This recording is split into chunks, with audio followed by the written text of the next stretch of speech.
आमे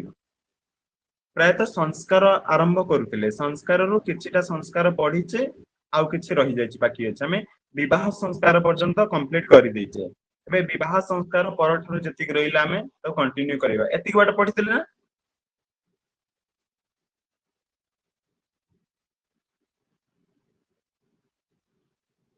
पहिले तुम देखियो अनम्यूट होउछ कि नहीं आज्ञा सर अनम्यूट होउची होता ठीक अछि तर हमें स्टार्ट करबा विवाह संस्कार पाखरु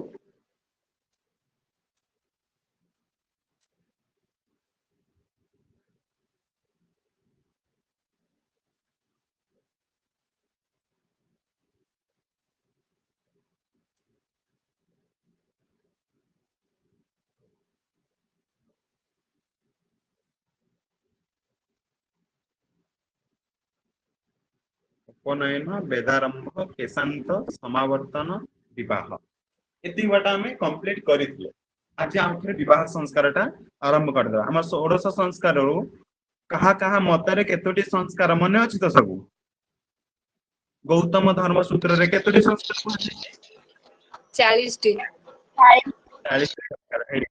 गौतम धर्म सूत्र रे 40 टी तापर परवर्ती समय रे कोन संस्कार रा आस्ते आस्ते क्रम न्यून घटिला 40 रु एकात्र पळे आसला 25 टी संस्कार अंगिरा मुनि को मतरे 25 टी संस्कार हे गेला तापरे वैखानस गृह सूत्र रे 18 टी संस्कार 18 रु पुणी तळକୁ आसी गेला केतोटी ना 16 टी संस्कार व्यासंक मतरे व्यासदेव 16 ता परे भी आउरी कम अछि संस्कार आश्वालयन गृह सूत्र को আজি 12 टी संस्कार याज्ञवल्क्य स्मृति रे 12 टी संस्कार मनुस्मृति रे 12 टी संस्कार पारस्कर बोधायन बराह ई सब रे 13 टी संस्कार एमती संस्कार रो भिन्न भिन्न मत सब अछि आमे पढुचे कोन ना व्यासदेवଙ୍କ मत जो 16 संस्कार से संस्कार को पुनी भाग करिथिले प्राजन्म संस्कार अछि केते बाल्य संस्कार अछि शिक्षा संबंधी संस्कार और सांसारिक संस्कार अंतिम होछि अंत्येष्टि बा अंतिम संस्कार प्राजन्म संस्कार जतले मातार गर्भरे शिशुटी थाए ततले जन्म पूर्वरु जो संस्कार हमें पालन करू गर्भाधान संस्कार पुंसवन संस्कार सीमंत नयन संस्कार सीमंत नयन पर्यंत प्राजन्म गर्भ भितरे रहिले गर्भरु बाहरिले जात कर्म जन्म समय जो संस्कार जन्म समय रे जो संस्कारटा शिशुर करा जाय से संस्कार रे मुख्य भूमिका कहार थाए के कहिबो संस्कारटा को पिता केमिति संस्कार को पालन करे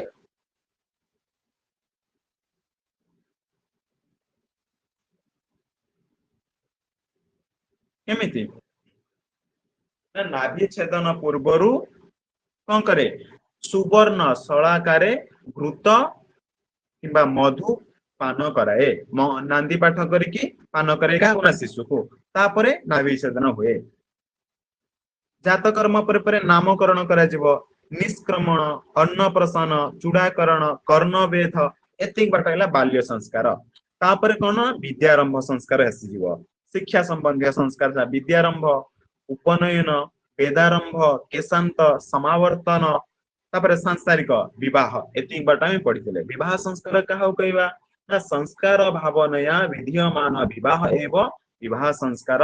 उच्यते जहा द्वारा हमें सांसारिक प्रति हमें गमन करिबा हैला ब्रह्मचर्य रु सांसारिक प्रति गमन करिबा विवाह कोन ना मानव जीवन रो गोटे मुख्य अंश बा मुख्य संस्कार आर उद्देश्य मध्ये किछि अछि विवाह सप्त जन्मानां संबंधेन प्रतिफलति संतान उत्पत्ति उद्देश्य रोज गोटे गृहस्थ जीवन रो आरंभ हे जाउची ब्रह्मचर्य तापरे गृहस्थ जीवन काम पूर्ति हो कि तीनोटी ऋण रु मुक्ति पाइबा पई पितृ ऋण रु मुक्ति पाइबा पई हैला मनुक मतरे विवाह हेउची केते 8टी प्रकार विवाह हमें जो संस्कार पढुचे संस्कार रो केते मास रे केते वर्ष रे को संस्कार सब करा जाउची ताकू टिके मन रखिबो ताले विवाह संस्कार मनुक मतरे केते प्रकार ना विवाह रो प्रकार आसीगला 8 प्रकार विवाह 8 प्रकार को मध्य विभाग होईची प्रथम 4टी अंतिम 4टी प्रथम 4टी रो ब्राह्मण दैव आर्ष प्राजापत्य ये 4 होची उत्तम विवाह हैला ए चारोटी ब्राह्म दैव आर्ष प्राजापत्य तापर जो चारोटी आछि आसुर गांधर्व राक्षस पैशाच ए होछि अधम विवाह एमती विवाह आमे पढ़ीचे पूर्व आमे देखि दे केते वर्ष आमे देखि देथिले चारोटी उत्तम सरी जाइतना एबे म आउथर बोले कहि देबी उत्तम विवाह आमे पढ़ी देथिले अधम विवाह पक आरंभ करे एबे कंप्लीट आउथरे कहि देबी ब्रह्म विवाह पक कहि दोछि ताले विवाह पूर्वरु 8 प्रकार विवाह केमिति काहा को विवाह करिबा वर केमिति हेबा दरकार कन्या केमिति ए सब पढ़ा हितला कन्या केमिति हबो कन्या ब्रह्मचर्या होई नथिबो सुख लक्षण युक्त स्त्री हेतिबो ताकू ही विवाह करिवो बर जे अन्य पुरुष द्वारा भुक्त होई नथिबो सुंदरी हेतिबो असपिंड आयु आ शरीर रे कनिष्ठ हेतिबो अरोगिणी रोग नथिबो भाई थिबो भ्राता समान गोत्र हेतिबो माता कुलर पंच पीढ़ी और पिता कुलर सप्त पीढ़ी होई नथिबो महान कुलधारिणी एवं संचारिणी रोग युक्त कन्या होई नथिबो देखो रोग नथिबो कन्यार ताले बर सही प्रकार लक्षण होचे जेमिति कन्यार लक्षण हमें देखिले बरर सही लक्षण आउ कोन कोन रहउचे ना सवर्ण हितिबो विद्वान पुरुषत्व थिबो युवक विवेकशील और प्रिय हितिबो एति करूची बरर लक्षण कन्यार लक्षण किए केतोटी पत्नी ग्रहण करि परिबे द्विजातीय कहले ब्राह्मण शूद्र वर्ण रे स्त्री ग्रहण निषेध स्त्री ग्रहण ब्राह्मण को पई तीनोटी ब्राह्मण जातिर पुरुष तीनोटी पत्नी ग्रहण करि परिबे क्षत्रिय दुईटी वैश्य गोटिए शूद्र गोटिए एमति क्रम रे पत्नीकर ग्रहण संख्या मध्ये अछि हला एति कहला ना विवाह काहा को करिबा और वर कन्यार विवेचना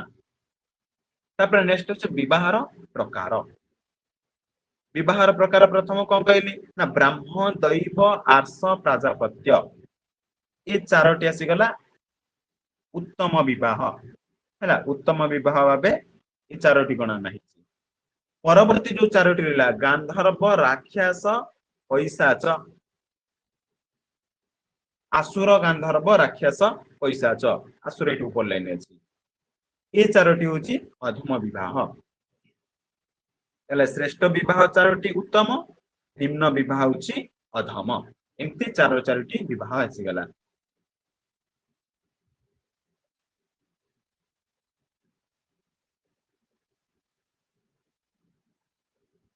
चल देखिबा बे गोटे गोटे करे विवाह ब्राह्मण विवाह काहो कोंती तार लक्षण मन रखिबो प्रथम लाइन लक्षण के मन रखिबो ए गोटे लाइन प्रत्येक लक्षण रो ऊपर लाइन बा आच्छाद्य चार्चयित्वा च श्रुतिशील बते स्वयं आहूय दानम कन्याया ब्रह्म धर्म प्रकीर्तित आच्छाय चार्चयित्वा च श्रुतिशील बते स्वयं ताले कोना आच्छा ये कहले आमंत्रण करिबो योग्य वरंकु आमंत्रण करिकी अलंकृत कन्या को विधि पूर्वक जतबळे हमें दान करिबा ताको हमें कहबा ब्राह्म विवाह आहूय दान कन्याया ब्राह्म धर्म प्रकीर्तित हैला ब्राह्म धर्म के ब्राह्म धर्म बोली जानिबा बा ब्राह्म विवाह बोली जानिबा के जतबळे योग्य वर को आमंत्रण करी अलंकृत कन्या को विधि पूर्वक दान करा जिवो सेतबळे ब्राह्म विवाह कुहा जिवो से ब्राह्म विवाह रो जो पुत्र उत्पन्न हेबो से 21 पीढ़ी पर्यंत पवित्र करिवो हैला 21 तुम जो पूर्वजन को पवित्र करिवो केते पर्यंत ना 21 टी पूर्वजन को पवित्र करिवो बोली परंपरा रहिछि दैव विवाह ये भी गोटे कोन ना उत्तम विवाह दैव विवाह यज्ञ तो वितते सम्यक रुतिजे कर्म पूर्वते अलंकृत्य सुतादानम दैव धर्म प्रचक्षते दैव आसले माने कोठी हां दैव यज्ञ रे यज्ञ कार्य जे करूथिबो यज्ञ तो वितते सम्यक माने जे यज्ञ कार्य रे भल भाव रे काम करूथिबो से ऋतिक हेतिबो ऋतिक ही यज्ञ काम करंती हला यज्ञ समय रे जो कर्म करूथिबा ऋतिक को जतबळे हमें अलंकृत कन्या को दान करिबा ताको कुहा जिवो कोन ना दैव विवाह हला से दैव विवाह जो पुत्र उत्पन्न हेब से पुत्र 14 पीढ़ी पवित्र करिब बुझीला दैव विवाह ब्राह्म विवाह का कहबा ना ब्राह्म विवाह होची जतबळे आमे योग्य वर को आमंत्रण करिकी कन्या को विधि पूर्वक दान करिबा ब्राह्म विवाह आच्छाद्य चार्चयित्वा श्रुतिशील बते स्वयं दैव होची यज्ञ यज्ञ समय रे ऋतु रूप में सुता दान करिबा दुईटी विवाह सले आउ दुईटी होची आर्ष राजापत्य आर्ष विवाह कोन ना आर्ष विवाह से एकम गो मिथुनम द्वे बार वरदादय धर्मतः कन्या प्रदानम विधिवत आर्ष धर्मः स उच्यते आर्ष धर्म काहु कहबा ना एकम गो मिथुनम द्वे बा वरदादय गोटिए गो किंबा दुईटी गो मिथुन कहले गाय और मिथुन कहले बलद गोटे गाय और बलद किंबा दुईटी गाय बलद वरं को देकी कन्यादान करने प्राजापत्य विवाह कहुए गो मिथुन गो गाय मिथुन हूँ बलद बुझेगा कन्या प्रदानम विधिवत आर्ष धर्म सौच्यते विधि अनुसार आम कौन करवा ना वरंग ठारू गो मिथुन ग्रहण करिकी कन्यादान करने को आर्ष विवाह प्राजापत्य विवाह सहभौचरतां धर्मम इति वाचानुभाष्यं च कन्या प्रदानम अभ्यर्च्य प्राजापत्य विधि स्मृता सहभौचरतां सहभौ अर्थात सहधर्म जे आचरण करुथबो से सहधर्म आचरण पई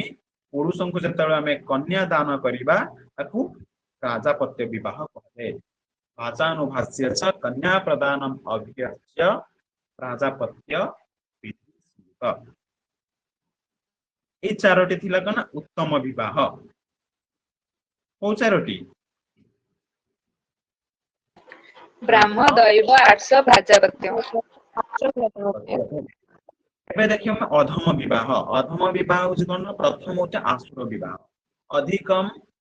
धन नीत्वा कन्या प्रदान ज्ञातिभ्यो द्रवणं दत्वा कन्यायै चैव शक्तितः कन्या प्रदानम स्वाच्छंद्या आसुर धर्म उच्यते ज्ञातिभ्य कहले तुमर परिवार वर्ग होछि ज्ञाति कुटुंब पई जतबेले द्रविणम दत्वा धन देकी द्रविण अर्थात धन हैला धन देकी कन्या ग्रहण करने आसुर जबरदस्ती जोर जबरदस्ती शक्ति पूर्वक बा बल पूर्वक आमे कौन करबा ना धन देकी कन्या को ग्रहण करने को आसुर विवाह बा आसुर धर्म कहा जाए गांधर्व विवाह चारोटी जो अधम विवाह प्रथम आसला कौन ना धन देकी ज्ञाति मान को धन देकी विवाह करने को आसुर गांधर्व विवाह परस्पर प्रेम विवाह इच्छया अन्योन्य संयोग कन्यायाश्च वरस्य च गांधर्व सतुविज्ञेय मैथुन्यः काम संभव जेतबळे परस्पर अन्योन्य संयोग निज इच्छा रे वर कन्या परस्पर संयोग हेबे कोन पई ना काम उत्पन्न पई काम जोगरु परस्पर प्रेम रे हो किबा सो इच्छा रे दुई जन वर कन्या संयोग को गांधर्व विवाह कहते गांधर्व विवाह मन रे कोन ना प्रेम विवाह आसुर विवाह धन नै कि विवाह राक्षस विवाह तापर आसुछि हत्वा चित्वा च भित्वा च पुरोसन्ति रुदन्ति गृहात् प्रहस्य कन्याहारतो राक्षस विधि उच्यते राक्षस विवाह कौन हत्वा चित्वा च भित्वा हत्वा हनन करिकी चित्वा छड़ाईकी भित्वा भय करिबा डरैकी प्रोसन्ति रुदन्ति गृहात् माने कांदुथिबा कि डरुथिबा अवस्था रे घरु जेतबळे कोन कन्या को विवाह करा जाए सेतबळे राक्षस विवाह कहा जाए युद्ध करिबा किबा बलपूर्वक कन्या को हरण करी विवाह करिबा एको राक्षस विवाह कहा जिवो हत्वा हो चित्वा हो भित्वा हो प्रोसन्ति रुदन्ति गृहात् प्रहस्य कन्या भरत कन्या को हरण करुथिबे बेले हसुथिबे हसी हसी कन्या को कन्या भयरे किंबा डररे किंबा कन्या को छल पूर्वक युद्धरे जेतबेले हरण करा जाए सेको राक्षस विवाह कहा जाए। अंतिम पिशाच विवाह बा पैशाच विवाह। पैशाच विवाह कौन सुक्तम मतम प्रमत्ताम वा रहो यत्र उपगच्छति सपापिष्ठो विवाहानाम पैशाच अष्टम धर्म। 8 नंबर विवाह कौन ना सुक्तम सोईथिबा अवस्था रे मत्त मति भ्रष्ट अवस्था रे प्रमत्त पागल अवस्था रे से अवस्था रे कन्या को जतले छल पूर्वक विवाह करिबा ताकू पैशाच विवाह कहा जाए हैला। आ कोन 8 प्रकार विवाह मध्य रे ए गोटे अधम विवाह पिशाच मन रहिला। 8टी विवाह कौन कौन ना प्रथम आउ थे कहि दउछि सुनि लियो ब्रह्म विवाह। ब्रह्म विवाह रे कौन ना योग्य वरं को अलंकार दे विधि पूर्वक कन्यादान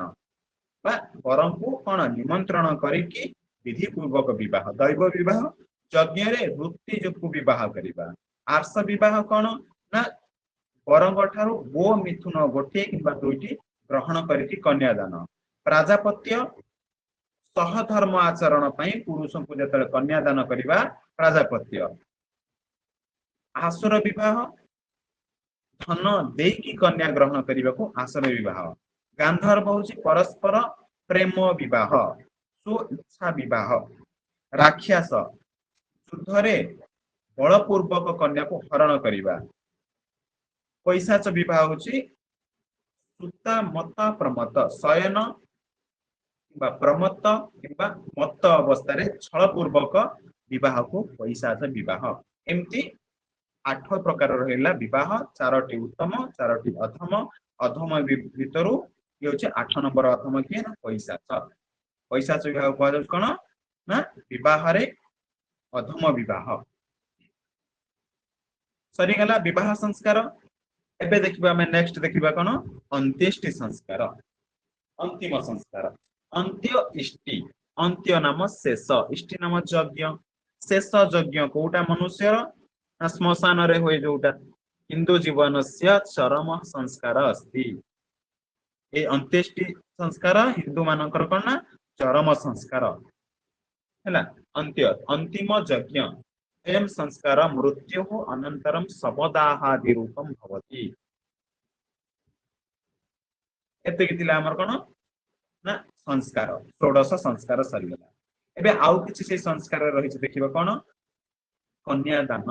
यदि कन्या 2 बार विवाह करती से तरी स पुनर्भू। गोटे मन रखि गोटे पुनर्भू कहा को कहा जाए लिखि देथिबो पुनर्भू कहा को कहा जाए पुनर्भू। जत बेले कन्या 2 थर विवाह करे ताको पुनर्भू कहा जाए। सोईरिणी कहा कहा जाए सो इच्छया स्वामीम त्यक्त्वा अन्य पुरुषेण सह गमन। जत बेले पत्नी निज इच्छा रे स्वामी को छाड़ी की अन्य पुरुष सहित विवाह करे ताको कहबा कना सोईरिणी हैला। ए ना गुडा मन रखितो पुनर्भू किए सोईरिणी किए जहार संस्कार कर्म होई न थाए ताको कोन कहा जाए कहितली पूर्व क्लास रे संस्कार जते ही परिला नाही ताको कोन कहा जाए तार मने अछि शूद्र। शूद्र शूद्र कर तो संस्कार नाही शूद्र कोठी आसीबो। संस्कार केवल ब्राह्मण क्षत्रिय वैश्य जो ब्राह्मण रहू कि क्षत्रिय रहू कि वैश्य रो जदि ठीक टाइम रे संस्कार हे परला नाही। संस्कार केते समय पर्यंत उपनयन हे परिबो केते वर्ष पुरु केते वर्ष भितरे ब्राह्मण रो 8 रु 16 क्षत्रिय रो केते 11 रु 12 22 वैश्य रो 12 रु 24। 12 ବର୍ଷରୁ 24 ବର୍ଷ ଭିତରେ ହେବା ଦରକାର। ଯଦି ନ ହେଲା ତାହେଲେ ତାକୁ କଣ କୁହାଯିବ? ବ୍ରାତ୍ୟ କୁହାଯାଏ ସାର୍। ଭେରି ଗୁଡ୍, ବ୍ରାତ୍ୟ କୁହାଯାଏ। ଯଦି କୌଣସି ସଂସ୍କାର ବିହୀନ ରହିଲା, ସଂସ୍କାର ହେଇପାରିଲା ନାହିଁ ତାର, ତାକୁ ବ୍ରାତ୍ୟ ବୋଲି ସମ୍ବୋଧନ କରାଯାଏ। ଏଇ ଗୋଟେ ଛୋଟ ଛୋଟ କଥା ମନେ ନ ରଖିଲେ ବହୁତ ହଇରାଣ ହେବ। ତାପରେ ନେକ୍ସଟ ପୁତ୍ର ପ୍ରାପ୍ତି। ଯଦି ପୁତ୍ର ଉତ୍ପନ୍ନ ନ ଭବେ ତର୍हि ଋତୁକାଳେ ସମସ୍ତ ଅଙ୍ଗେ ଘୃତଲେପ कृत्वा स्वपितादि गुरुजनान् मतानुसारे देव्रासह अथवा स्वगोत्र पुरुषेण सह गमनेन पुत्र प्राप्ति भवति। यदि पुत्र प्राप्ति न ହେଲା पितृ आदि पूर्वजଙ୍କ ବା गुरुजनଙ୍କ ଅନୁମତି ନେଇକି ଦେବର ଦିଅର ସହିତ କିମ୍ବା ସ୍ୱଗୋତ୍ର ଅନ୍ୟ ପୁରୁଷ ସହିତ ଗମନ କଲେ ପୁତ୍ର ପ୍ରାପ୍ତି ହେବ। ତାପରେ ଦ୍ୱିତୀୟ ବିବାହ। କେତେବେଳେ ଦ୍ୱିତୀୟ ବିବାହ କରିବା ଯୋଗ୍ୟ ନା ସୁରାପି, ରୋଗିଣୀ, ଧୂର୍ତ୍ତ, ପୁତ୍ରହୀନ, ଧନନାଶୀ, ଅପ୍ରିୟ ବକ୍ତ୍ରୀ, କନ୍ୟାଜାତା, ସ୍ୱାମୀ ଦୋଷ ଅନ୍ୱେଷଣ ପତ୍ନୀ ତେକ୍ତ୍ୱା ଦ୍ୱିତୀୟ ବିବାହ କरणୀୟମ୍। ଏଇଭଳି ପତ୍ନୀ ଯଦି ସୁରାପି, ପତ୍ନୀ ଯଦି ମଦ ପିଉଥିବ, ରୋଗିଣୀ ଥିବ, ସବୁବେଳେ ସେ ରୋଗରେ ପଡୁଥିବ, ଧୂର୍ତ୍ତ ମାନେ ଚଳଚଞ୍ଚଳତା ଥିବ ସବୁବେଳେ, ପୁତ୍ରହୀନ ଥିବ, ଧନ ନାଶ କରୁଥିବ, ଅପ୍ରିୟ ବକ୍ତା, କନ୍ୟା ଜାତ କରୁଥିବ ସବୁବେଳେ, ନିଜ ସ୍ୱାମୀର ଦୋଷ ସବୁବେଳେ ଦେଖୁଥିବ, ସେଇଭଳି ପତ୍ନୀକୁ ଛାଡି ଦ୍ୱିତୀୟ ବିବାହରେ କୌଣସି ଅପରାଧ ବା ଦୋଷ ନାହିଁ। ପୁତ୍ର ଉତ୍ପନ୍ନ ହେବେ ନା କୃଷ୍ଣ ପକ୍ଷ ସେ ଚତୁର୍ଦଶୀ, ଅଷ୍ଟମୀ, ଅମାବାସ୍ୟା, ପୂର୍ଣ୍ଣିମା, ପ୍ରଥମ ଚତୁରାତି, ଶୁଭଚନ୍ଦ୍ର, ମଘା ନକ୍ଷତ୍ର ତେକ୍ତ୍ୱା ସ୍ତ୍ରୀ ସମୀପ ଏକବାର ଗମନେନ ପୁତ୍ର ଉତ୍ପନ୍ନ ଭବେତ୍। ସ୍ତ୍ରୀ ସତ୍କାର, ପତି, ଭ୍ରାତା, ପିତା, ଶୋଷା, ଦେବା, ସମସ୍ତ ବନ୍ଧୁଜନ ପତ୍ନୀ ଅଳଙ୍କାର, ବସ୍ତ୍ର, ଭୋଜନ ଆଦି ଦତ୍ୱା ସତ୍କାର କ୍ରିୟତେ। ଏଭଳି ସ୍ତ୍ରୀର ବିବାହ ପରେ ସତ୍କାର କରାଯାଏ। ଏମିତି ସବୁ କଣ ବିବାହ ସଂସ୍କାରରେ କିଛିଟା ନିୟମ ଅଛି।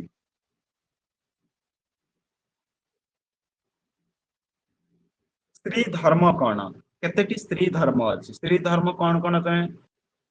ଗୃହ ସାମଗ୍ରୀ ସଂଶୟ ଗୋଟେ ଧର୍ମ ସ୍ତ୍ରୀର, ଗୃହର ସାମଗ୍ରୀକୁ ସଂଶୟ କରିବା। କାରେ ଚତୁର, ପ୍ରସନ୍ନ ଚିତ୍ତ, ସ୍ୱଳ୍ପ ବ୍ୟୟୀ, ପତି ସେବା ତତ୍ପର ଆଦି ଲକ୍ଷଣ। ଏମିତିକା ଲକ୍ଷଣ ସ୍ତ୍ରୀର ରହିବ ବା ସ୍ତ୍ରୀର ଏ ଗୋଟେ ଗୋଟେ ଧର୍ମ। ସ୍ତ୍ରୀ ଧର୍ମ ନିଷେଧ କଣ? କରିବା ଅନୁଚିତ, এইଗୁଡା ସବୁ ଉଚିତ, ଏଇଟା ହଉଛି ଅନୁଚିତ। କ୍ରୀଡ଼ା କରିବ ନାହିଁ, ଶୃଙ୍ଗାର କରିବ ନାହିଁ, ଜନଗହଳି ସ୍ଥାନକୁ ଗମନ କରିବ ନାହିଁ, ଉତ୍ସବ ଦର୍ଶନ କରିବ ନାହିଁ, ହସିବ ନାହିଁ ସବୁବେଳେ, ଅନ୍ୟ ଗୃହକୁ ଗମନ ନିଷେଧ। ଏ ସବୁ କାମ କଣ ନା କରିବ ନାହିଁ, ସ୍ତ୍ରୀ ଧର୍ମର ନିଷେଧ। ସ୍ତ୍ରୀଙ୍କୁ ଆଶ୍ରୟ କେତେବେଳେ କିଏ ଦବ ନା କୁମାରୀ ଅବସ୍ଥାରେ ରକ୍ଷକ ହଉଛନ୍ତି ପିତା, ବିବାହ ପରେ ପତି, ବୃଦ୍ଧ କାଳେ ପୁତ୍ର। ଯଦି ପାଖରେ କେହି ନାହାନ୍ତି, ପିତା ନାହିଁ କି ପତି ନାହିଁ କି ପୁତ୍ର ନାହିଁ, ତାହେଲେ ସେ ପିତା, ମାତା, ପୁତ୍ର, ଭ୍ରାତା, ଶ୍ୱଶୁର, ମାତୁଳ ଏମାନଙ୍କ ପାଖରେ କାହା ପାଖରେ ସେ ଆଶ୍ରୟ ନେଇପାରିବ। କେବେ ସ୍ତ୍ରୀ ସ୍ୱତନ୍ତ୍ର ରହିପାରିବ ନାହିଁ, ଏକାକୀ ରହିବନି, କେହି ନଥିଲେ ସେ କାହା ପାଖରେ ନେଇ ଆଶ୍ରୟ ନେଇପାରିବ। ପିତା ରକ୍ଷତି କୌମାରେ, ଭର୍ତ୍ତା ରକ୍ଷତି ଯୌବନେ, ରକ୍ଷନ୍ତି ସ୍ଥବିରେ ପୁତ୍ରା, ନ ସ୍ତ୍ରୀ ସ୍ୱାତନ୍ତ୍ର୍ୟ ମହତି। କେବେ ସ୍ତ୍ରୀ ସ୍ୱାତନ୍ତ୍ର୍ୟ ଏକୁଟିଆ ରହିବ ନାହିଁ, ତାର କଣ ଆଶ୍ରୟଦାତା ଜଣେ ରହିବ। ଯଜ୍ଞ ଆଦି ଶୁଭ କାର୍ଯ୍ୟ ସମ୍ପାଦନ। ତମେ ଜାଣିଛ ଯଜ୍ଞ ଆଦି ଶୁଭ କାମରେ କେବେ ପତି ଏକୁଟିଆ ବସି ପାରିବ ନାହିଁ, ପତ୍ନୀ ବି ଏକୁଟିଆ ବସି ପାରିବ ନାହିଁ, ସଂୟୋଗରେ ହିଁ ବସିବେ। ପତ୍ନୀ ଶବ୍ଦର ଅର୍ଥ ଗୋଟେ ବ୍ୟାକରଣର ସୂତ୍ର ଅଛି, ପତ୍ୟୁର୍ ଯଜ୍ଞ ସଂୟୋଗେ। ପତ୍ନୀର ପାଇଁ ଯୋଉ ପତିର ପତ୍ନୀ ହଉଛି ପତ୍ୟୁର୍ ଯଜ୍ଞ, ଯଜ୍ଞ ସଂଯୋଗରେ ଯେତେବେଳେ କେତେବେଳେ ହେବ ନା ପତ୍ନୀ ଥିଲେ ଯଜ୍ଞରେ ସେ ସଂୟୋଗ ହେଇପାରିବ, ନହେଲେ ହେଇପାରିବ ନାହିଁ। ସବର୍ଣ୍ଣ ସ୍ତ୍ରୀ ଯଜ୍ଞେ ସ୍ୱାମୀନା ସହ ବସତି ଅନ୍ୟ ସହ ନୈବ। ସ୍ୱାମୀ ସହିତ ହିଁ ବସିପାରିବ, ଅନ୍ୟ କାହା ସହିତ ଯଜ୍ଞ କାର୍ଯ୍ୟରେ ବା ଶୁଭ କାର୍ଯ୍ୟରେ ବସିପାରିବ ନାହିଁ। ହେଲା, ଏ ସବୁ କୋଉଥିରେ ଆସୁଛି? ଏଇ ଆଚାରରେ ଆସୁଛି, ଆମର ସଂସ୍କାରରେ, ବିବାହ ସଂସ୍କାରରେ स्त्री मानकर कौन कौन सब काम सब अच्छी। नेक्स्ट देखिबा एबे एबे देखा वर्ण जाति विवेक प्रकरण आचार अध्याय गोटे हूँ वर्ण जाति वर्ण कौन वर्ण आम पूर्व ही पढ़ीचे वर्ण धर्म समाज को चारोटी वर्ण विभक्त करा जायछि गोटे हूँ ब्राह्मण क्षत्रिय वैश्य शूद्र किंतु श्लोक अनुसार देख जन्म ना जायते शूद्र जतबेले मनुष्य जन्म होउछि जन्म समय रे स्क्रीन टा बड़ा करंतु देखा जाउनी अल्प माने छोट छोट दिखाउछ देखा गला आज्ञा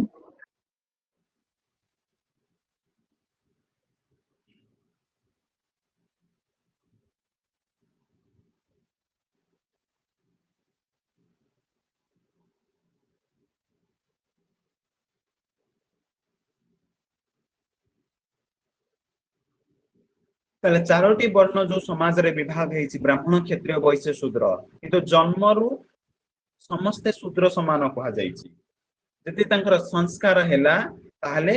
द्विज जन्मना जायते शूद्र संस्कारात् द्विज उच्यते वेद पाठात् भवेत् विप्र ब्रह्म जानाति ब्राह्मण यदि मनुष्य जाति जो कोच जाति ब्राह्मण किए क्षत्रिय किए वैश्य किए शूद्र किए जन्म समय रे समस्ते शूद्र समान जेतेबेले तार संस्कार हेउची सेतेबेले से ताकू कहउची द्विज वेद अध्ययन परे से विप्र हेउची आमे पढुतले संस्कार रे जेतेबेले तार गुरुकुल रे वेद अध्ययन सहिला ताकू आचार्यर पद दिया गला वेद अध्ययन द्वारा से कौन होची ना विप्र जे ब्रह्म को जानूची ब्रह्म ज्ञान रो प्राप्ति होची ताकू ही ब्राह्मण कहा जाउची एमती चारोटी वर्ण अछि प्रथम होची ब्राह्मण ब्राह्मण कौन ब्राह्मण होची गृहस्थी मानकर गृहस्थान कृते ब्राह्मण अध्यापनम अध्ययनम यजनम याजनम तथा दानम प्रतिग्रहम चैव ब्राह्मणानाम अपकल्पयत् ताले ब्राह्मणर छटी होची कर्म प्रथम अध्यापन से कौन करियो ना पढ़ाइबो अध्ययन निजे वेद शास्त्र करी अध्ययन करिवो यजन यज्ञ करिवो याजन अन्य मानक पई यज्ञ कराइबो दान देव योग्य व्यक्ति को दान करिवो एवं योग्य दान से ग्रहण करिवो योग्य पात्र ठारू दान मध्य ग्रहण करिवो एमती छटी कर्म होची कोन ना अध्यापन अध्ययन याजन यजन याजन दान प्रतिग्रह एमती छटी कर्म होची ब्राह्मण एतुरु विशेष अधिकार कोन ना अध्यापन याजन प्रतिग्रह ए तीनोटी होची विशेष अधिकार ब्राह्मण प्राय सबुथिरे समान अछि सबु कर्म किछिटा विशेष रहउची ब्राह्मणकर विशेष कर्म कोन अध्यापन याजन प्रतिग्रह एटा आउकार नथिबो क्षत्रिय प्रजानाम रक्षणम दानम इत्या अध्ययनम एव विषयेषु प्रसक्तिश्च क्षत्रियस्य समासतः क्षत्रियर से गुली छटा अछि प्रथम वेद अध्ययन करिवो यजन करिवो दान ग्रहण करिवो बा दान देव प्रजा रक्षा करिवो युद्ध राज्य और समाजर सुरक्षा करिवो हैला प्रजा नाम रक्षण दान इजा कहले यज्ञ अध्ययन ए सब विषय रे से कोन कर्म करिवो सेथिरु विशेष अधिकार होची युद्धकरण प्रजा रक्षण हैला युद्ध प्रजा रक्षा होची विशेष कर्म क्षत्रियंकर वैश्यंकर कोन ना वैश्यर कर्म होची पशुनाम रक्षणम दानम इत्या अध्ययनम एव च वणिक पथ कुशीदम च वैश्यस्य कुशीमेव च समस्तंकर अध्ययन अछि अध्यापन कार अछि अध्यापन केवल ब्राह्मणंकर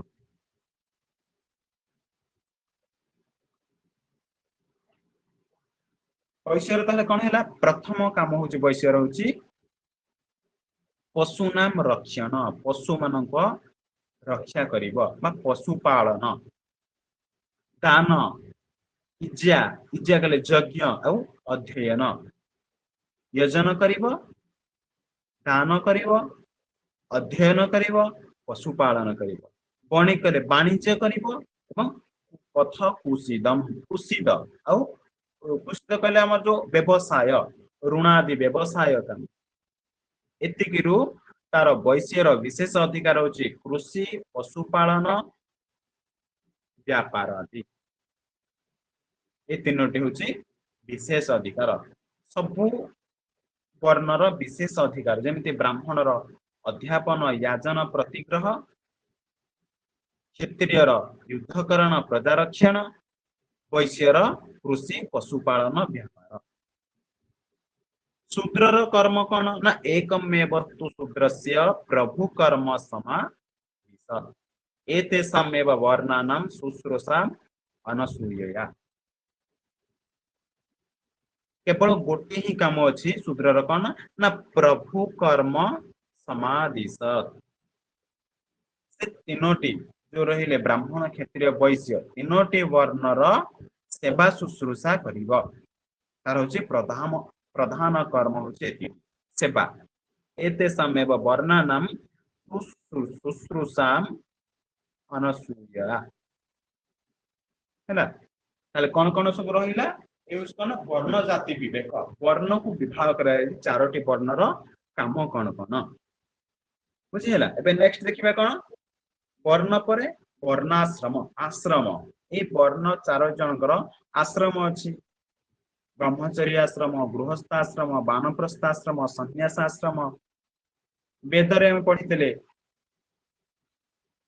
ब्राह्मण मानकर कोठी ना गृहस्थी जो माने रे ब्राह्मण अरण्य रे जे रहिले जो वानप्रस्थ आरण्यक सन्यास कहले कि ना उपनिषद जोटी सब रहउछ कोन शास्त्र आदि जो सब गंता घर भଳି जोटी रहउछ ओ स्थान रे सब किछि उपनिषद रे ही हमको मिलुछि काल चारोटी आश्रम व्यवस्था छिबाबे आश्रम धर्म के ब्रह्मचर्य गृहस्थ वानप्रस्थ सन्यास इति चत्वारः आश्रमाः सन्ति चारोटी आश्रम कहा जायछि प्रथम आश्रम होछि ब्रह्मचर्य आश्रम ब्रह्मचर्य आश्रम रो लक्षण ना ब्राह्मण क्षत्रिय वैश्यानां कृते ब्रह्मचर्य आश्रम कहा पई ब्राह्मण पई क्षत्रिय पई वैश्य पई तीन जनक पई ब्रह्मचर्य शूद्र पई ब्रह्मचर्य नाही शूद्र पई संस्कार नाही तार कोनसे संस्कार होला नाही से ब्रह्मचर्य पालन करि परिबनी ब्रह्मचारिण स्वाध्याय अग्नि कार्याभिषेको वैश्य व्रतत्वम आचार्य प्राणांतिके वृत्ति तद्भावे गुरुपोभे स ब्रह्मचारिणी वा ब्रह्मचर्य कौन करे ना ब्रह्मचारिण स्वाध्याय प्रथम काम होची स्वाध्याय करिव अग्नि कार्याभिषेक अग्नि कार्य कहले होम आदि काम करिव अभिषेक करिव वैश्य व्रतत्वम आचार्य वैश्य व्रत पालन करिव प्राणांतिकी वृत्ति तद्भावे गुरुपोभे स ब्रह्मचारिणी एवं कौन करिव ना प्राण थिबा पर्यंत से आचार्यंकर सेवा करुथिब अल्प भक्षण करिव जोथिरे तंकर कोन होची ना प्राण बंचई पारिव जीवन पर्यंत ब्रह्मचर्य व्रत से पालन करिव नहले से कोन गुरुपुत्र हेउ किबा ब्रह्मचारी को आश्रय नेबाकू पड़िबो हैला एति जे न करि परिबो जदि सारा जीवन ब्रह्मचर्य व्रत पालन करि परिबनी ताहले से गुरुपुत्रंक पाखरे हो किबा ब्रह्मचारी तनकरी समान गोत्र सब ब्रह्मचारी को पाखरे से आश्रय नै कि रहिबो ताहले तपया ब्रह्मचर्य आश्रम पालन गृहस्थ आश्रम समस्त विवाह तो समस्त समस्ते विवाह करिवे सब चारोटी वर्ण गृहस्थ आश्रम से कौन देख वर्ण धर्म वर्णाश्रम वर्णर आश्रम आश्रम कहा वर्ण आश्रम जमी ब्रह्मचर्य आश्रम ब्राह्मण क्षत्रिय वैश्य मानक पई गृहस्थाश्रम ब्राह्मण क्षत्रिय वैश्य शूद्र चारि जनक पई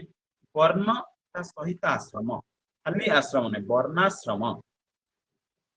गृहस्थस्य स्वकर्मा जीवतुल्यैः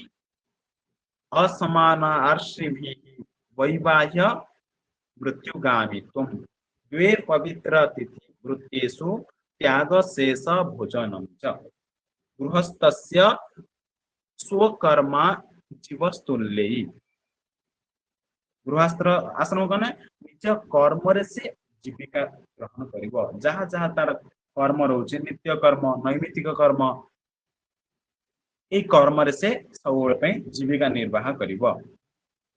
स्वकर्मा जीवस्तुल्यै असमान आर्षिभि वैवाह्य से विवाह करिव मृत्युगामित्वम मृत्यु से मृत्यु वरण करे केतबळे ना विवाह करिकि मृत्यु कर बिना विवाह रे हेबो नाही गृहस्थाश्रम माने विवाह करिबाकू पड़िबो द्वे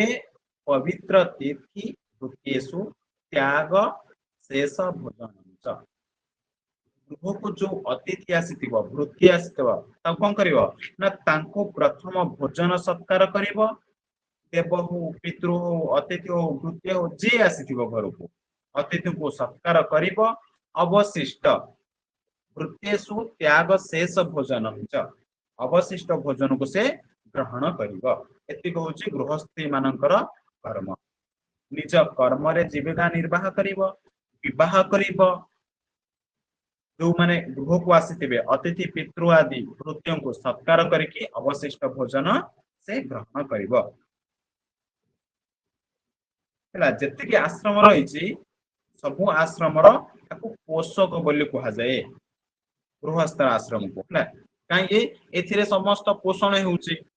विवाह करूचंती समस्त को एठी भोजन सत्कार करा जाउछि गृहस्थ आश्रम रे ब्रह्मचर्य रे भिक्षा मागी कि से कोन करूचंती ना तांकर जीवन निर्वाह करिवे तो एठी भिक्षा देबे गृहस्थ आश्रम सेति सबु आश्रम रो चारोटी आश्रम रो पोषक बोली कहा जाए 3 नंबर अछि वानप्रस्थ आश्रम ब्राह्मण क्षत्रियाणाम एठी ब्राह्मण और क्षत्रिय दुई जनक पई वानप्रस्थ आश्रम हैला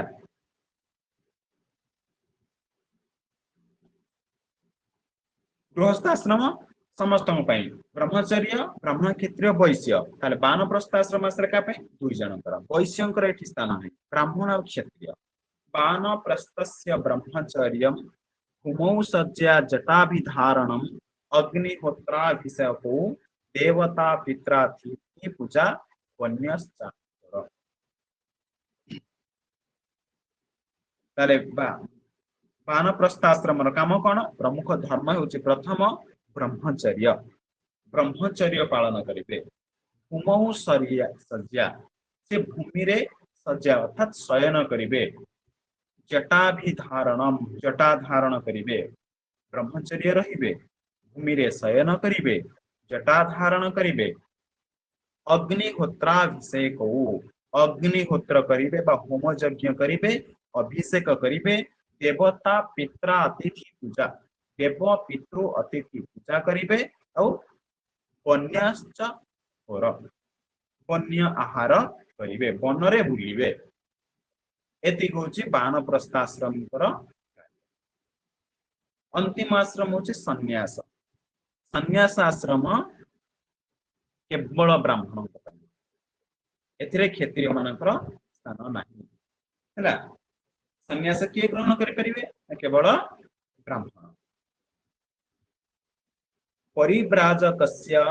संयतेन्द्रियत्वम अनारंभो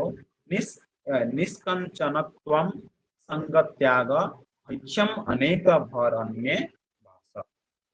प्रथम कौन ना स यतेन्द्रिय निज इंद्रिय को संयत करिवो संयतेन्द्रिय अनारंभ निष्किंचनत्वा संगत्याग निष्किंचन रहिबो संग त्याग करिवो एकुटिया सबले रहउथिबो निष्किंचन एकुटिया संग त्याग कोनोसी कहा सहित बंधु स्थापना करिवो नहीं कहा सहित मिसिबो नहीं भैक्ष्यम अनेक भरण्ये वास अर्थात भिक्षा करी से भोजन करिवो भैक्ष्यम अनेक भरण्ये वास एकांत बा अरण्य रे से वास करिवो एतिक होची सन्यास आश्रमर मुख्य बा प्रमुख लक्षण कहि परिबा इंद्रिय को संयम कर रखिब अनारंभ रहिब निष्किंचन रहिब संग त्याग करिब भक्ष्य भोजन करिब एकांतरे किंबा अरण्य रे वास करिब एतिक होची सन्यास मानकर प्रमुख कार्य परिव्राजक कहले के ना परिव्राजक ए सन्यासी को कहा जाए सर जो हमको नोट देते आप धर्मशास्त्र से ये आश्रम धर्म नहीं नाही थिबो ना वर्णाश्रम आश्रम आश्रम धर्म नहीं जो सर खाली चक्र गृहस्थ वर्ण धर्मटा ଅଛି हम ना तुम सेंड पठे दिबे हो एथिरे तो अच्छी स्क्रीन ने तो देखा जाउछ आ नो एथर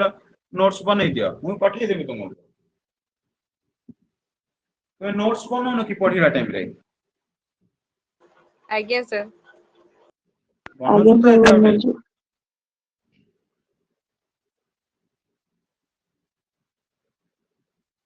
हैला एतिके हम देखिले तापरे ब्रह्मचर्य आश्रम जोड़िले तांकर कोन काम कोन हैला ब्रह्मचर्य आश्रम रे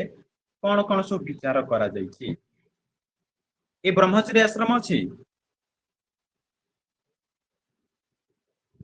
ना सर नहीं ନାହିଁ sir मु कहि दउछि लिखि सर दियो खाली से वर्ण से चक्कर वर्ण पर आदर्श जो मन को मत आदर्श पुत्र और जागे वालों को मन पर द्वादश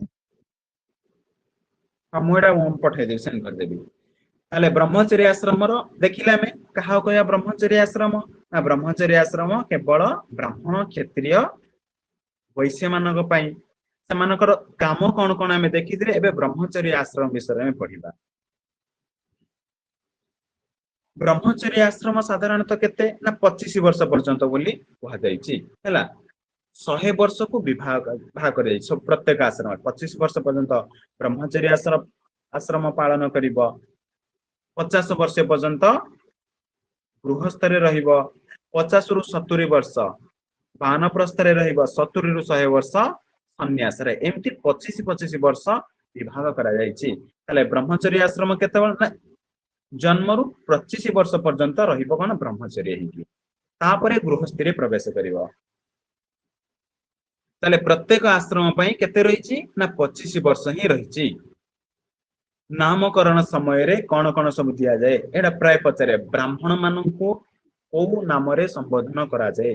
ताको ब्रह्मचर्य रे कोन नाम दिया जाए ना ब्राह्मण माननकु मंगल सूचक नाम तुमको पूर्वरु मु कहितली नाम केमिति सब दिया जिवो कोथरे कहितली जतबळे उपनयन संस्कार हितला उपनयन संस्कार रे से कोन धारण करिवे ओ वस्त्र परिधान करिवे ओ नाम ताको दिया जिवो सब कहितली एट से ब्रह्मचर्य उपनयन की ब्रह्मचर्य रे हुए ताले ब्राह्मण मानकर नाम को भଳି दिया जिवो ना मंगल सूचक दिया जिवो ब्राह्मण मानकर क्षत्रिय तांकर कर्म अनुसार तांकर नाम दिया जाउची तो विशेष कर्म ब्राह्मण मानकर कोन थिला अध्यापन याजन यजन प्रतिग्रह एबे मंगल सूचक यज्ञ कार्य रे से माने रहिबे क्षत्रिय बल सूचक राज कार्य रे रहिले ते बल सूचक वैश्य धन सूचक शूद्रंकु सेवक सूचक एमिति कोन लक्षण देखि कि तांकर नाम करा जाए नामर विशेषता उदाहरण पई कहा जाय देखो ब्राह्मण हैला तांकर शर्मा रुथिबो क्षत्रिय वर्मा थिबो वैश्य गुप्त थिबो शूद्र दास थिबो हैला ताले ब्राह्मणंकर कोन ना शर्म रहिबो क्षत्रियंकर रक्षा होई परिबो वर्म होई परिबो सिंह होई परिबो तीनोटी रक्षा वर्म सिंह वैश्यर पुष्टि गुप्त शूद्रर दास करि परिबा सुर दास करि परिबा सेवक सूचक माने दास रहिबो तापरे मेखला धारण करिवे ब्रह्मचर्य को मेखला धारण करंती ब्राह्मण माने कुश मेखला धारण करिवे कुश निर्मित अस्मांत निर्मित औ बल्लोज निर्मित एमति क्रम रे क्षत्रियर अस्मांतमयी मेखला वैश्यर बल्लोजमयी मेखला एमति मेखला धारण करिवे ब्रह्मचर्य आश्रम रे यज्ञोपवीत ब्राह्मण को सूतारे ना कार्पास कहले कपा सूतारे क्षत्रिय षण सूता गोटे अछि षण सूत्र रे वैश्य मेष लोम रे सूत्र रे यज्ञोपवीत धारण करिवे कार्पास षण मेष लोम दंड धारण से जो बाड़ी धारण करिवे ब्राह्मण बिल्लो पलास बेल और पलास गछर केते बड़ दंड धारण करिवे ना केश पर्यंत तळु भूमि रु केश पर्यंत दंड धारण करिवे क्षत्रिय बट और खादीर वृक्षर दंड ललाट पर्यंत वैश्य पिल्लू और उदुम्बर नासा पर्यंत प्रथम केश पर्यंत ब्राह्मण क्षत्रिय होचंती ललाट पर्यंत कपाळ वैश्य होचंती नासा नाक पर्यंत दंड धारण करिवे एतिक थिला कोन ना ब्रह्मचर्य मानकर कर्तव्य ब्रह्मचर्य आश्रम रो विशेष एबे देखिबा मनु मते द्वादश पुत्र 12 प्रकार पुत्र 8टी विवाह 12टी पुत्र औरस पुत्र कौन क्षेत्रज पुत्र ए पूर्व वर्ष क्वेश्चन आस्तिला औरस पुत्र क्षेत्रज पुत्र दत्तक कृत्रिम गुणोत्पन्न अपविद्ध कानीन सहोड कृत पौनर्भव स्वयं दत्त सौध फर्स्ट नंबर देइतब पुत्र ना फर्स्ट नंबर देइथिबो कोउठु केमितिका पुत्र उत्पन्न ताकर लक्षण ताको कोन करिवो ना फर्स्ट नंबर जॉइन करिवो ताले हमें देखिबा एबे द्वादश पुत्र कोन कोन प्रथम होचुंदी कोन ना औरस पुत्र कोन सवर्ण अथवा सगोत्र विवाहिता स्त्रियां उत्पन्न एतिक देखु जो एतरे आउरी अछि खाली एतिक रे सरनी पुत्र अछि ब्राह्मण पुरुष शूद्र स्त्री रु उत्पन्न होतिया पुत्र कोन हबो कोइ चांडाळ हबो कि ज्ञानी हबो कि कोन हबो राक्षस हबो कोन हबो से भी अछि सबु गोत्र रु को पुत्र उत्पन्न होतंती तले औरस पुत्र काहो कहबा ना औरस पुत्र सवर्ण विवाहिता स्त्री कठर जत्ता बळे जन्म नैथिबो एडा होची स्वाभाविक पुत्र को कहि परिबा प्रायतः हमें कोन सवर्ण विवाह करिया लक्षण अछि विवाह सवर्ण रे ही विवाह करिबा क्षत्रिय को वैश्य वैश्य को ब्राह्मण ब्राह्मण को शूद्र शूद्र को जतबळे सवर्ण जाति विवाह करिवे तांको ठरो जो जन्म हबो जो पुत्रता औरस बा स्वाभाविक पुत्र क्षेत्रज पुत्र मृत अथवा धातु अनुजात उत्पन्न पुत्र स्वामी मरि जाइछि किबा असमर्थ हेछि पुत्र उत्पन्न हेछि का पाखरु ना विधि अनुसार जो कहली यदि पुत्र उत्पन्न हो नथिबो गुरुजन अनुमति नै कि सेई सगोत्र पुरुष पाखरु जदि गमन करिबो पुत्र हबो सेई विधि रे जदि अन्य पुरुष ठारु जन्म हैला से पुत्र को कहबा से होछि क्षेत्रज हैला ता कोन कहबा ना क्षेत्रज पुत्र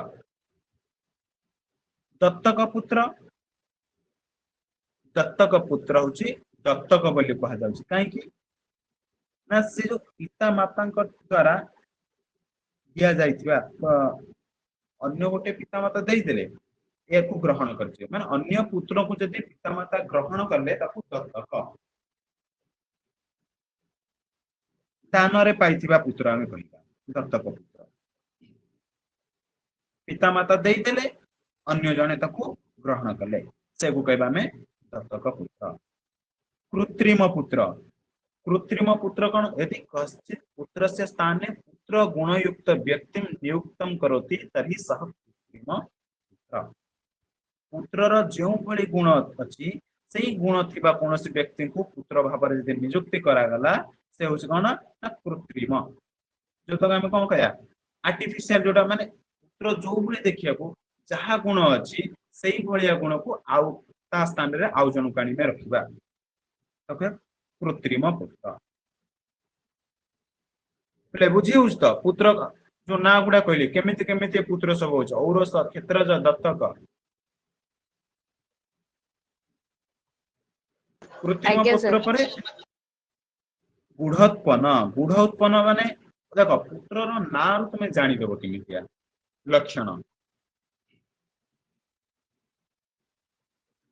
गुढ़ उत्पन्न कले गुढ़ कले गुप्त गुप्त भाव जे उत्पन्न हेतिबो तार पिता किए निश्चित हे नथिबो माने की जानि नथे गुप्त भाव जे जन्म नैथिबो त कहया गुढ़ उत्पन्न पुत्र ये गला के 5 नंबर पुत्र 6 नंबर अछि अपविद्ध लेखिलो मु कहूची जहा तब सब टिके टिके लेखि दउ तो मने रहि जो पुत्र ना 6 नंबर होची अपविद्ध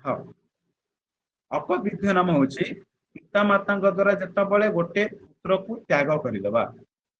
पिता माता द्वारा गोटे पुत्र त्याग ही जाइछि अन्य व्यक्ति द्वारा जदि पुत्र ग्रहण हेछि ताकू कहबा अपविद्ध आ दत्तक दत्तक पुत्र कोन ना पिता माता ताको देइछन्ति दान भावर देले अन्य जने ग्रहण कले किंतु अपविद्ध कोन पिता माता ताको परित्याग फपाड़ी देले पूरा त्याग कर देले आउ जने व्यक्ति ताको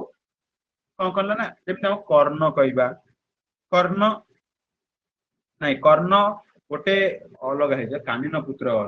कुमारी अवस्था रे जन्म नेछि कर्ण किंतु जतले से जो अधीरथ पाखु को आसिले सेते बेले कोन अपविद्ध कहबा ना पिता मा ताको कुंती कोन छाड़ी देथिले पानी रे फसाई देथिले त्याग कर देले अन्य व्यक्ति ताको ग्रहण कले सेही अवस्था रे अपविद्ध कहबा आ जतले कुमारी अवस्था रे पिता गृह रे जन्म नेथिबो तो कानिन कहबा हैला अपविद्ध और कानिन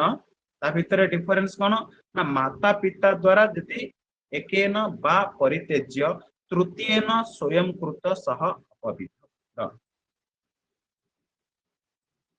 माता पिता छाड़ी देले पिता को तृतीय व्यक्ति यदि ताको स्वीकार कले ताले अपविद्ध कानिन जे कन्या पिता गृह रे गुप्त संयोग द्वारा कुमारी अवस्था रे पुत्र जन्म करूची ताको हमें कानिन पुत्र कहता एक कानिन हो के कर्ण अपविद्ध भी कानिन नेक्स्ट 8 नंबर होची सहोड सहोड हो यह पुरुषः पूर्वमेव गर्भवती बालिकां विवाहेति तस्य अजन्म पुत्रः सहोड माने विवाह पूर्वरु गर्भवती थिबा स्त्री को विवाह करिबा परे जेतबेले पुत्र जन्म नेब सहोड विवाह पूर्वरु ऑलरेडी कोन हेछि ना गर्भरे पुत्र अछि विवाह परे से जन्म हिला से पुत्र को कहबा में सहोड पुत्र कृत कृत किणा जाइतिया मूल्य देई जेतबेले किणा जाउची ताकू कृत पुत्र माता पितृभ्यम मूल्यम दत्वा यह कृतः सह कृत पुत्र मूल्य देई कि हमें कोन करछ ना किणी के आनु धन देई 10 नंबर पौनर्भव यह पुत्रम भर्ताम परित्यागम कृत्वा अन्येन पुरुषेण सह विवाहेन पुत्रम जनयति पौनर्भव विवाह करिछि पूर्व स्वामी कोन करछि ना त्याग कर देछि त्याग करी कि स्त्री जतला अन्य पुरुष को विवाह करी जो पुत्र जन्म करुछि पौनर्भव हम कहि परबो कोन ना कन्या पूर्व पति को छाड़ी की जेतबेले आउ गोटे द्वितीय पति को विवाह करी कि जो पुत्र उत्पन्न करुछि से पुत्र ही जो कना पौनर्भव पुत्र 11 नंबर आसला स्वयं दत्त निजे निजे दान ही जो पुत्र स्वयं दत्त यदि कश्चित पुत्र आगत्य कस्मैचित् पितृहीनं कथयेत् अहम तव पुत्र अभवम सह स्वयं दत्त पुत्र निजे आसी कौन व्यक्ति को यदि पिता को कहब यदि पिता भावे ग्रहण करिवो को व्यक्ति को माता भावे ग्रहण करिवो पुत्र निजे निजे आसिकी ताहले तो के स्वयं दत्त पुत्र अंतिम होची सौध बा पारसव पुत्र मध्यम कहि परिबा एटा पार्श्व हेछि एटा कोन बन पारसव विवाहित शूद्र ब्राह्मण ज पुत्र उत्पन्न पुत्र पारसव पुत्र सौध पुत्र शूद्र स्त्री ब्राह्मण पुरुषଙ୍କ संपर्क जो पुत्र उत्पन्न हेबो ताकू कहबा कोन पारसव किबा सौध एमती औरस क्षेत्रज दत्तक कृत्रिम मूढ़त्पन्न अपविद्ध कालीन सहड़ कृत पौनर्भव स्वयं दत्त सौध 12टी पुत्र मनुक मतरे द्वादश पुत्र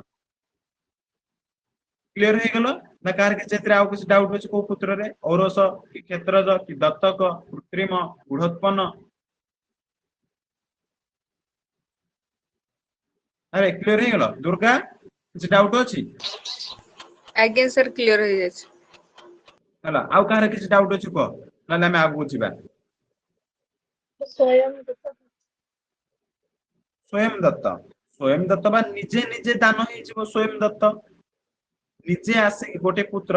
मु निजे निजे जाई कि मोर जो गोटे व्यक्ति को गोटे माता पिता को कहबी गोटे पुरुष आ स्त्री को कहबी मु आजि ठेरो मु तुमरो पुत्र तुमे मोर पिता तुमे मोर माता मु तुम घरे रहबी ताले से जो पुत्र हे कि मु गली जहा घर को निजे निजे जाई ना से मते नै चंती ना के दान करिसंती ना के पैसा देई मते किनिसन मु निजे जाई तांको कहली मु पुत्र हेबी से ଆଉ କହିବା ସେଇ ଭଳି ପୁତ୍ର के स्वयं दत्त पुत्र ହେଲା କାହାର ପିତା ନାହିଁ ମୁଁ ତାଙ୍କ ଘରକୁ ନିଜେ ନିଜେ ଯାଇ ମୁଁ ଆଜି ତୁମର ପୁତ୍ର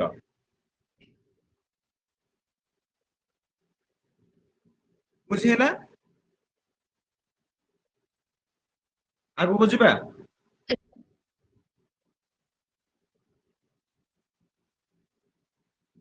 तापर आछि याज्ञवल्क्यଙ୍କ मतरे पुत्र याज्ञवल्क्यଙ୍କ मतरे कोन कहछि ना एठी आकु कहा जाउछ कोन ना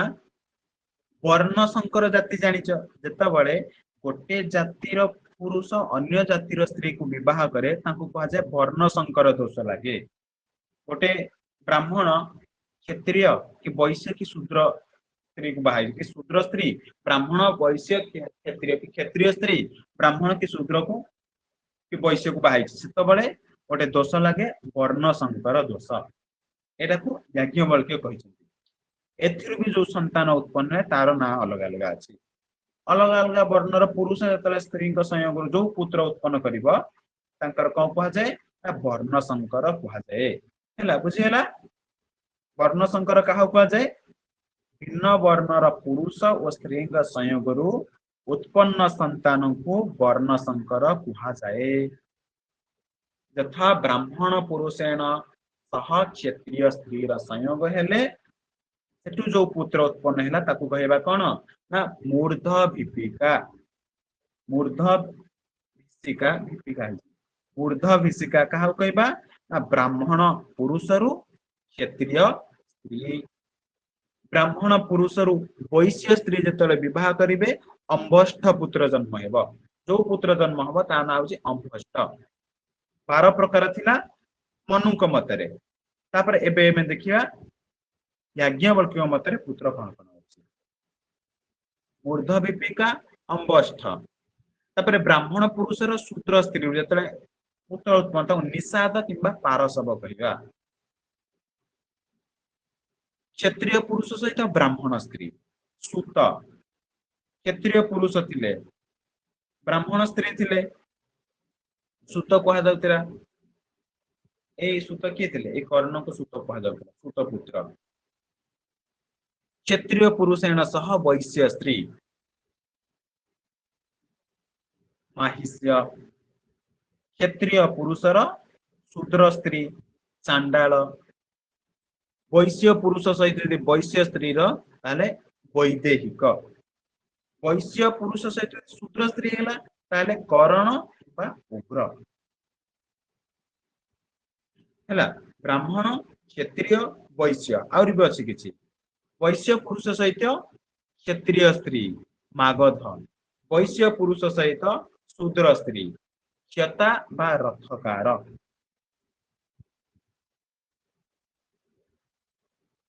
वैश्य पुरुष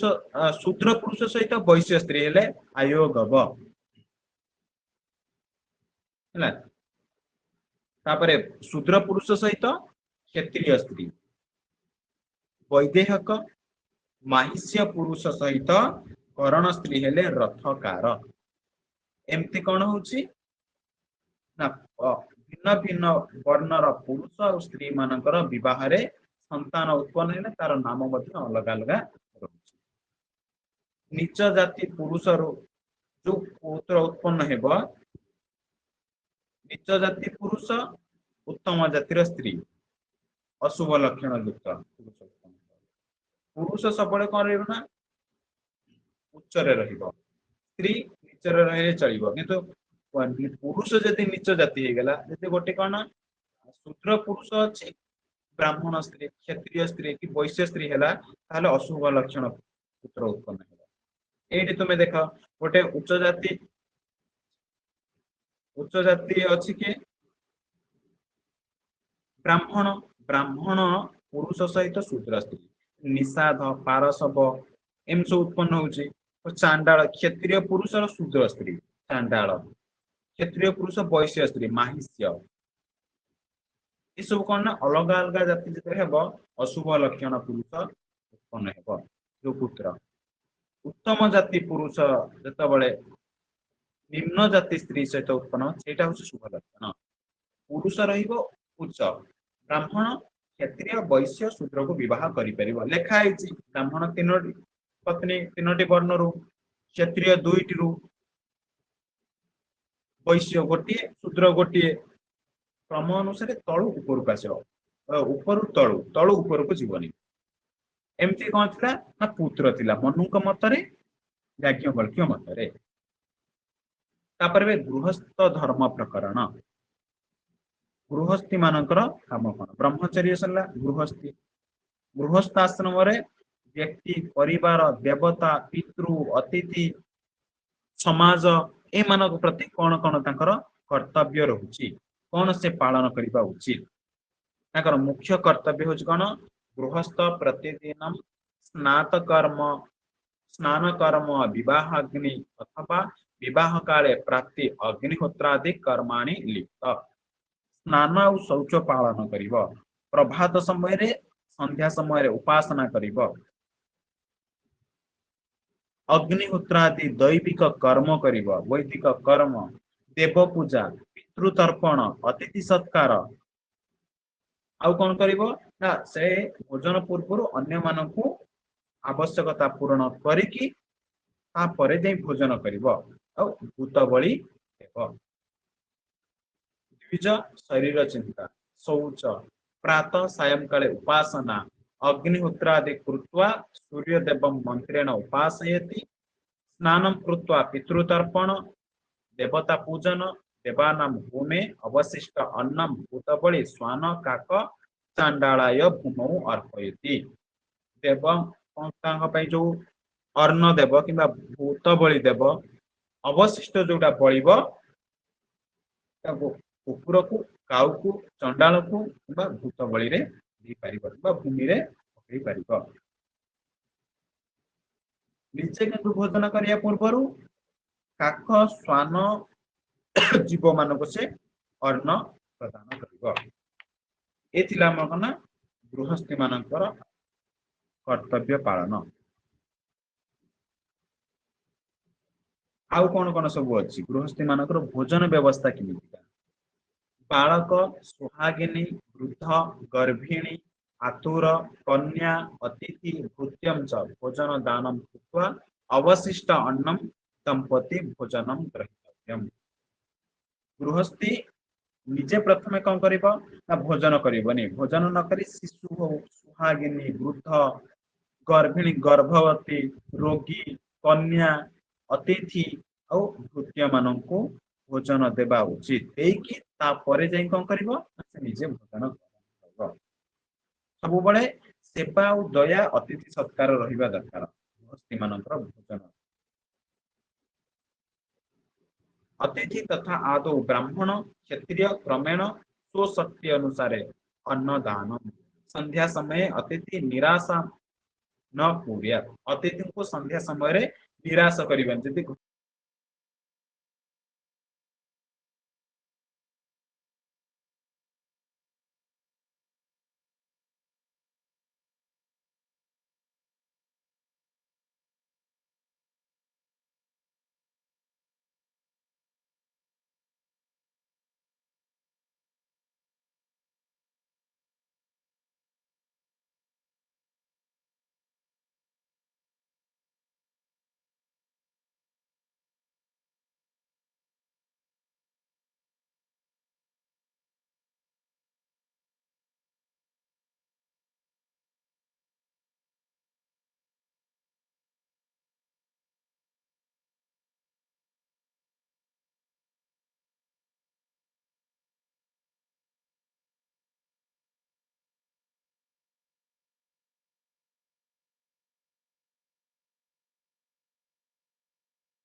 ଶୁଭା ହଉନି।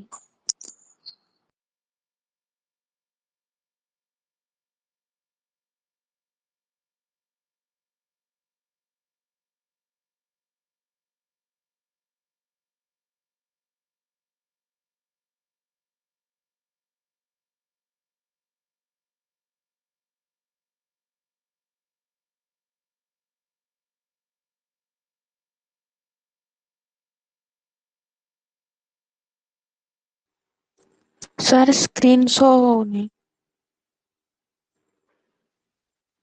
ଜିନିଷ ହଉନି